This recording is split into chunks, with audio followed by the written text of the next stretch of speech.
em Pedro Leopoldo, numa sessão do Luiz Gonzaga, em fevereiro de 1956, assistimos ao seguinte. Um auditório numeroso superlotava o centro. Perto do Chico, um grupo de mães sofredoras e pesarosas, chorando o decesso de seus filhos amados. O querido médium ouviu-as com atenção e considerou amorosamente. Minhas irmãs, consolai-vos com esta verdade. Um dia vereis, na pátria espiritual, os vossos filhos, todos os vossos entes familiares. É preciso, no entanto, que daqui partais triunfantes para vê-los também triunfantes. E, para sairdes daqui triunfantes, faça mister que luteis, que não deixeis de lutar. Transformai, pois, esta tristeza do mundo, que vos adoece, pela tristeza segundo Deus, que tudo sabe. A luta é redentora. É ela que nos fará vencer a morte em busca da vida verdadeira. Estou há 28 anos no exercício da mediunidade. Ainda não passei um dia sem sofrer e chorar. Posso morrer, tenho este direito, e isto me consola, mas ficar triste e parar de lutar, nunca. Nosso dever é lutar, com fé, como uma gratidão a Jesus, que até hoje luta e sofre por nós. Todos os olhos cheios de lágrimas das mães presentes, deixavam de chorar e encheram-se de um novo brilho. Consolaram-se. Em seus corações, caíram luzes esclarecedoras, flores do coração de um vero servidor de nosso Senhor Jesus Cristo. Alguém já disse que a falta de perdão e de esquecimento de injúrias tem sido a causa de muito fracasso na prova de todos nós. Muitos irmãos perdoam, dizem, mas não esquecem as ofensas recebidas. Não sabem ou não podem esquecer. Por mais que façam por onde, a ofensa, a ingratidão, a injustiça, que ferem e magoam, não saem de suas mentes e de seus corações.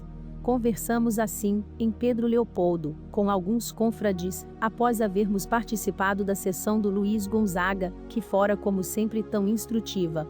Nela, diante de uma assistência quantiosa, caiu, por sorte, a lição evangélica. O perdão e o esquecimento das ofensas, que foi comentado por parte dos irmãos, que tomaram parte na mesa. Em caminho para a casa do caro irmão André, o Chico, que ouvira nossa conversa, contou-nos. Há tempos, há uns 20 anos, ou menos, recebi uma grande ofensa por parte de alguém a quem muito beneficiara. Calei-me, tendo pedido a Jesus, para me ajudar a não guardar mágoa pelo ofensor, a não lhe querer mal, e a esquecer a ofensa recebida. O ofensor mudou-se de Pedro Leopoldo, e não lhe soube mais notícias. Esqueci-o de fato. Passado muito tempo, observei que um irmão, daqui não me era estranho, e, logo assim me via, escondia-se, fugia de mim. Fiquei preocupado. Teria eu lhe feito algum mal, e esperei. Numa tarde, numa esquina de rua, encontramo-nos e fui ao seu encontro, e o abracei, dizendo-lhe: que é isto, porque foge de mim, será que o molestei alguma vez? O irmão, mostrando nos olhos grande surpresa e comoção, me respondeu: eu é que estou arrependido da ofensa que lhe fiz. Respondeu o irmão: ofensa, não me lembro, quando, em que lugar? Respondeu Chico: há uns 20 anos atrás, foi ali no bar. Foi então, que me lembrei da ofensa, que, dentro de mim, estava morta, porque Jesus me ajudara a esquecê-la. Abraçamo-nos e, de novo, caminhamos como bons irmãos. A lição do caso nos comoveu, perguntou-nos o espírito, e valeu pela mais linda das lições, e pelo melhor dos remédios à nossa doença de não querermos perdoar, ou de não sabermos ou querermos esquecer ofensas recebidas. Nosso distinto confrade Thomas Menezes, estimado espírita da cidade de Petrópolis, onde dirige, com segurança, o Centro Bezerra de Menezes, compareceu à nossa residência especialmente, para louvar os lindos casos de Chico Xavier, que, ao seu dizer, lhe confortavam muito, e para nos mostrar, dentre outras, uma carta do Dr. Guilom Ribeiro, que transcrevemos abaixo, como testemunho do que afirmamos. Que esse nosso saudoso irmão, através de suas cartas, evangelizou muitos corações, e resolveu de muitos irmãos casos dolorosos. Nosso caro irmão Tomás Menezes, em 1933, atravessava uma quadra difícil, como se compreenderá da resposta que recebeu. Pôs em prática os conselhos recebidos, e conseguiu solucionar sua situação. E hoje, decorridos 26 anos, pode afirmar que Jesus, por intermédio do Dr. Guilom Ribeiro, o ajudou, e lhe deu o remédio de que precisava. Leiamos a carta com atenção e carinho, tanto mais que revela lições importantes e que se atualizam com os nossos dias. Rio, 31 de janeiro de 1933. Prezado irmão Tomás Menezes. Paz em nosso Senhor Jesus Cristo.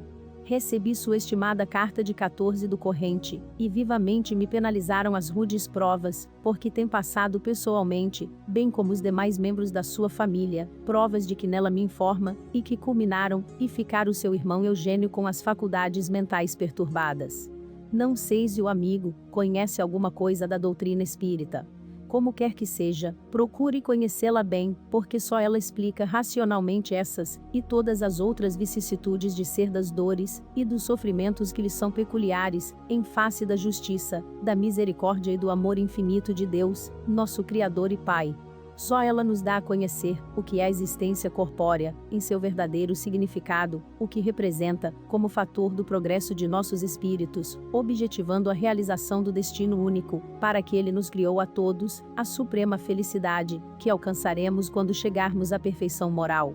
Ainda mais, só por ela conhecerá todo o valor da prece, e aprenderá a valer-se desta, para atrair o amparo, a assistência, e o auxílio dos bons espíritos que, como mensageiros do Senhor, são os distribuidores das esmolas do seu coração boníssimo. Digo-lhe isto, porque na prece, feita de coração, com fervor e humildade, é que o amigo, e os que o rodeiam, encontrarão o conforto de que necessitam, o bálsamo para as feridas que se lhes tem aberto na alma, e as energias morais indispensáveis a enfrentarem com paciência, resignação e humildade as provações que ainda lhes estejam reservadas, certos de que, se Deus, que é bom, que é infinitamente bom, permite que as soframos, Ele a cuja revelia, não cai um só cabelo das nossas cabeças, é que elas são úteis e necessárias aos nossos espíritos, a fim de que estes sejam o que devem ser, correspondendo aos seus desígnios, isto é, verdadeiros filhos seus, pela observância da lei suprema, que enfeixa em si todas as leis emanadas da sua onisciência, a que nos prescreve amá-lo acima de todas as coisas, amando ao próximo como a nós mesmos, perdoando a todos, e sempre para sermos perdoados de nossos erros, culpas, faltas e crimes, oriundos todos do orgulho e do egoísmo, que são os nossos maiores inimigos, fazendo-nos ter olhos de ver somente as coisas da vida material, em detrimento da vida espiritual, que é a verdadeira vida. O orgulho e o egoísmo são a causa principal das nossas decepções, aflições e amarguras. E a força nos faltará sempre para combatê-los, para deixarmos de ser escravos, para deixarmos de ser, pelo ascendente deles, filhos do pecado, e nos tornamos filhos de Deus pela posse das virtudes que lhes são opostas, se não recorrermos continuamente à prece, entendendo-a no seu verdadeiro significado, e fazendo-a, não de lábios apenas, mas com verdadeiro sentimento cristão. Ponha em prática estes conselhos, e verá como a alegria sã voltará ao seu espírito, e dos que lhe são caros. Quanto ao seu irmão Eugênio, o espírito amigo a quem consultei sobre ele, respondeu o seguinte: alma sem a força da fé, não resistiu à prova. Só um trabalho espiritual, feito com a unção do sentimento da caridade, e com absoluta confiança em Deus, poderá curá-la. Mas, para isso, é indispensável que ele esteja num meio afetuoso e calmo, sem o que não haverá possibilidade de bom êxito. Lá onde se acha não melhorará, ao contrário, piorará cada vez mais. Para os membros da sua família, imploro a Deus coragem e resignação nas suas provas. A isso, nada me resta acrescentar, depois do que acima deixei dito. O que lhe posso afirmar é que a Jesus, e a nossa Mãe Santíssima, rogarei com fervor o bálsamo do amor, e da misericórdia de seus corações amantíssimos, para o amigo, e para todos os membros da sua família. Paz, humildade e fé. Fraternas e cordiais saudações do irmão e amigo, a prezada irmã Naná, proprietária do Hotel Diniz, posto seguro de descanso e fraternidade para os espiritistas que chegam a Pedro Leopoldo, visto que, nele, ela mantém, com sua boa conversa e seu espírito evangelizado, um clima de paz e boa vizinhança. Contou-nos o seguinte: Dona Rosália Laranjeiras morreu no ano passado em Belo Horizonte. Era uma boa criatura, muito abnegada, sincera e serviçal. Foi a primeira e única professora do Chico no grupo escolar desta localidade. Foi quem descobriu a mediunidade notável de nosso bondoso Francisco Cândido Xavier.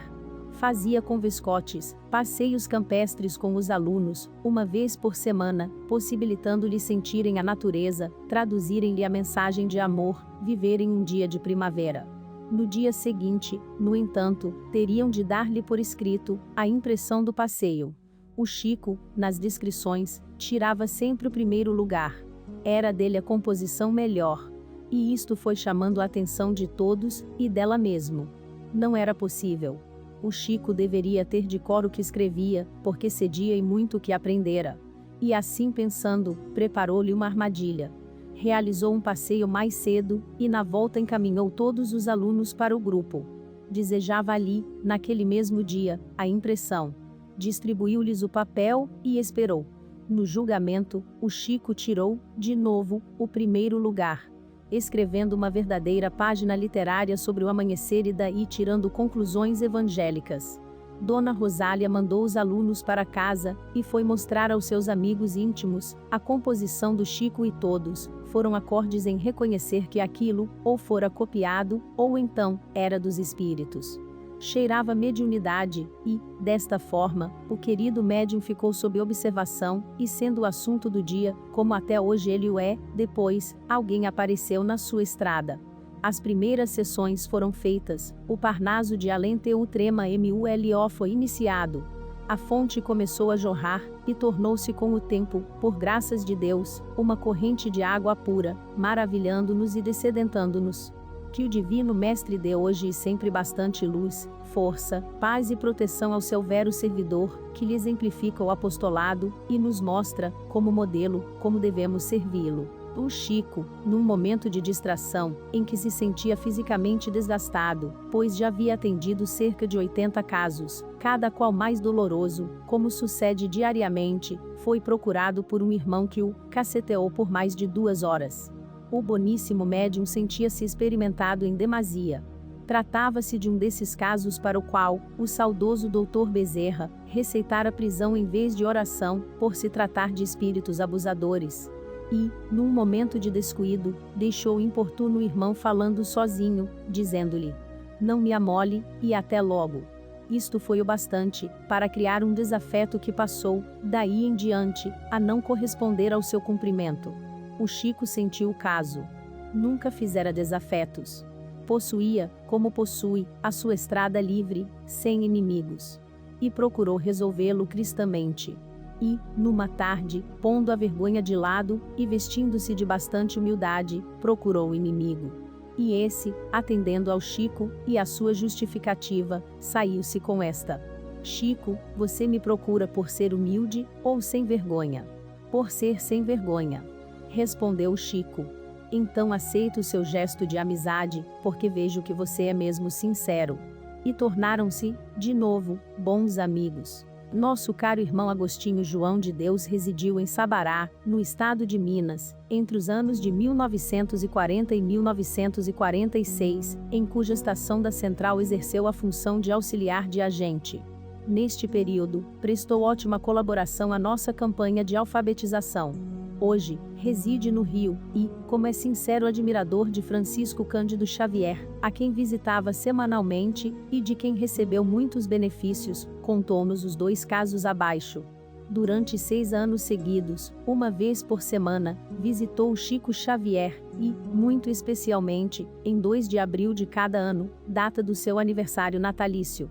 Em 2 de abril de 1945, compareceu a Pedro Leopoldo, levando apenas, como presente para o Chico, um pequeno ramalhete de rosas vermelhas, visto que seu pequeno ordenado de ferroviário não lhe permitia comprar algo melhor.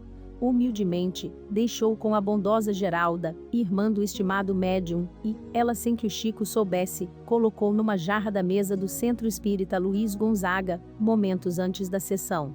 O Chico, às voltas com os abraços dos muitos amigos, que o felicitavam pela grande data, somente conseguiu ver e abraçar o Agostinho no término da reunião.